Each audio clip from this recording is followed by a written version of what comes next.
Sophie, I want to use your soundbite for the thing, for the promo. That's so lame. Just say it. Say it in the Maybach music voice. Is the mic still? Is the mic still?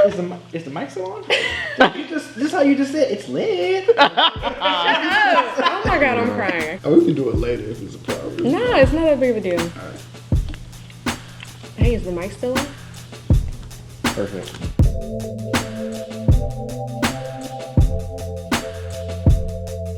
Let's start the show. So we're just gonna go ahead and jump into the question. The question is from Napier6.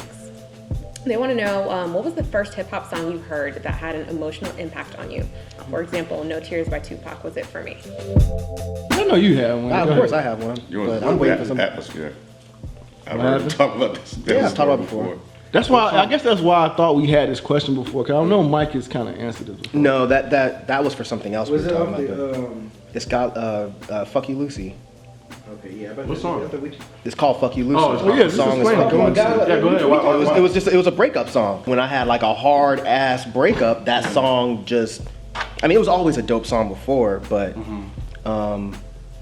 when I had like a really, really bad breakup and all I did for an entire week was sit on the couch and drink whiskey every night, that song meant a lot more because in the song, it's basically about a woman, well, on surface level, it's about a woman that left, but he's still in love with her, but at the same time, he's just like, fuck you, Lucy, because the problem is I love you, Lucy. Now I'm gonna sit and think, oh, fuck, how do I not know? Hold on a second. Fuck you, Lucy, because the problem is I love you, Lucy. Now I'm gonna sit back and drink and have another and dream about how you used to be my lover. It was something like that. So at the time, when when all I was doing was drinking, because I was just like, man, this is fucked up. That song was just like, damn. Like, you don't hear many rap dudes that will be that kind of vulnerable. It's not, at least not back then. Of course, you have Drake now, but in the fucking 90s and the early 2000s, you didn't have rappers that were willing to be vulnerable. So when I heard a rap song that was like, yeah, I got my fucking heart broken and it fucking sucks and fuck this chick, but I still love this chick, but at the same time, fuck this chick. So yeah, that was the first song where I was like, damn, that's some real shit. Wait, so like you actually just met Slug, right? Mm-hmm. So did you bring it up to him at all? Nope, I tried. No, I. That's crazy. When I met him, I was, nah, man, I didn't want to be the fanboy. I was just like, look, he knows. At this point, he fucking knows. I've talked about him a million times. I'm doing it again right now. He knows that he's one of my favorite rappers. And I did post an Instagram pic of me and Slug, and I said in the picture, I intentionally did not bring up the fact that this dude's songs have meant a shit ton to me over the years. And I mean, he commented on the picture, so he saw the fucking write-up, he knows. And I'm not the first person to say that to him, I'm sure. He's had millions of little nerdy ass fucking emo fans that I'm sure have told him, like, yo, your songs meant the fucking world to me when I was going through a rough time. So, no, I didn't tell him that. We talked about shit like eating bad food. I don't know, because that was a great one. So like when you started talking, I'm like, okay, so girls. Well, no, because I felt that like a lot of music when I first really got introduced to hip hop had a lot of different. It brought out a lot of different emotions in me that I didn't know that were there, because I started relating to a lot of different stuff. But if I go to the girl route or whatever, I would probably say Nas's Kissing, because like when I got Oh, go ahead. I'm sorry. Well, He just shit all over your fucking. He really did. there were other songs that impacted me, but I don't know if I can say truly like on an emotional level. It doesn't have to be a girl's thing. It could be your pops not being around. It could be you being broke. It could be anything. Damn. But I'm trying to think of the first one. Like your mom. Go ahead, Ken. Let me look at the list. So yeah, this took a minute, but Jay-Z's "Where Have You Been," the one with Benny Siegel. Oh yeah, that one hit me too. And being absent and not having your father there, because growing up, my Rock La father, Familia. Yeah, that one. Just listening to them talk about that, and growing up, during my teenage years without my father, man, I was like, wow, that's some real ass shit. To hear a rapper talk about it in that way. And you know, you listen to the song, you're like, damn, man. Like, you think about the moments that were missed by not having your father there, especially at those critical moments. Going from a teenager to a man. Right. So you didn't teach me how to fight, ride a bike, none of that sorts of shit. Like I was like, damn, man, that one did hit me. It's not a lot, but Don't get it twisted. I ain't no bitch. That wasn't about no girls. You know what I'm saying? What about no bitches? What's interesting about that is, like, for me at least, I don't recall ever hearing a rapper really address that or talk about that and talk about the different ways that they'll be a father, because of that experience. But also, I never really thought about it. I just grew up, but I never thought about the impact of not having him there to guide me through moments in life. Did Dear Mama hit anybody like hard when it first See, came I out? thought about that one, but No, when it first came out. Yeah. I don't think that one didn't really kind of do it for me. I didn't really care about Tupac when that song came out, so. No. I finally thought of one. The first verse off of Elzai's Delete. I felt like he was pretty much speaking my life. And I think the line that got me when he said, because his mother passed away as well. So he said, I witnessed a few curses, screw nurses. My mama died, it do hurts worse than most stay. Not any gross pay can bring her back. She's up in heaven where the ghosts stay. So like hearing that, and then that whole first verse, that shit like kind of brought me to tears when I first heard that. It was off the Preference album. How long ago was that? 2008, and she died in 2007. Okay. So like when I heard that shit, I was like, just that whole first verse. If y'all haven't listened to it, listen to it. That shit, I felt like he was speaking to me. Yeah. Like he was describing like me growing up in Detroit and everything, and then parents getting divorced and mother passed away. Yeah, that shit hit me. And like the same when he said screw nurses, that's how I felt. I was like fucking screw nurses. Like that shit hit me. So that was like the only thing that hit you like that before your mother passed, or was it anything like before 2007 that like hit you like emotionally? That stick out like a sore thumb. Yeah. Just because my mother. But I can't really. I had to really sit back and think like. Yeah. Because I'm pretty sure I can find like about 2 or 3 more songs. Yeah. Just that kind of, put me in the emotional spot. Right. So.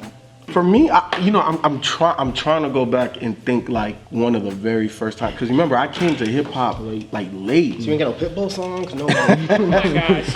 No, man, not that hit me emotionally like that. So I'm really trying to think, because like Eminem, like when he first came out, Marshall Mathers LP, Eminem, like all of that stuff, like none of that really hit me. I just kind of enjoyed it for him being fucking amazing.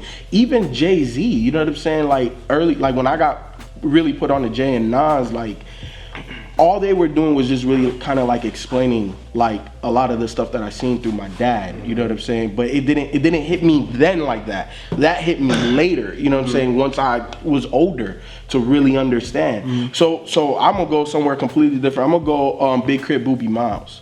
Like that song, Booby Miles, off of Forever and a Day. Off of one of my favorite projects. Like when he says, because I feel like he's talking about me. Because when I was coming up, I was really good at sports, but I never took it the extra step. Like I never pushed it.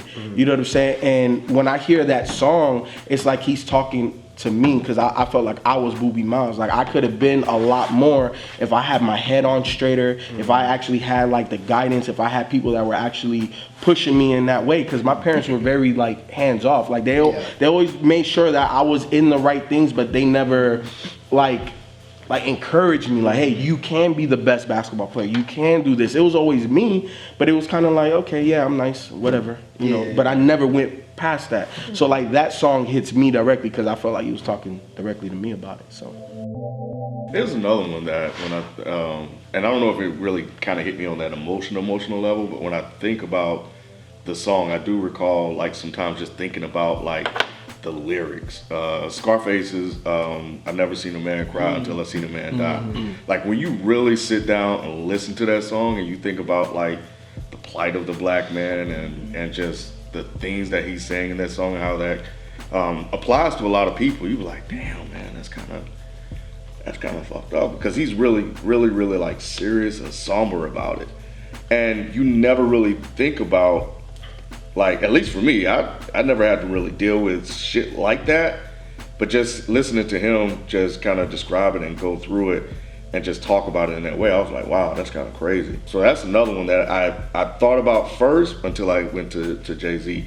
But the Jay-Z one hit me more on a personal level, but the other one hit me more on a socioeconomic level. I guess speaking of socioeconomic, did like any Public Enemy songs hit anybody like that? Not like on an emotional level, because it was all their songs. All they do is they just get you angry and pissed off. Yeah. I mean, that's emotional. That's emotional. That's But no, not like, they don't make you, at least not for me. Public Enemy never made me sit down and actually contemplate. They just made me get really pissed off about the fact that shit's fucked up.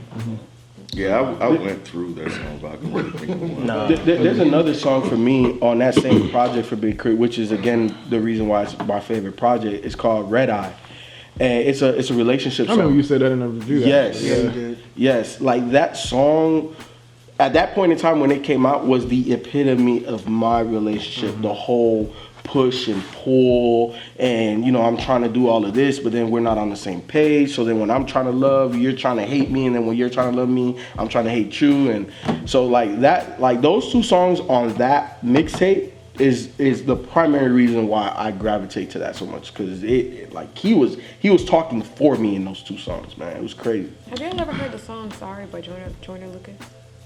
I don't know who Joyner Lucas is.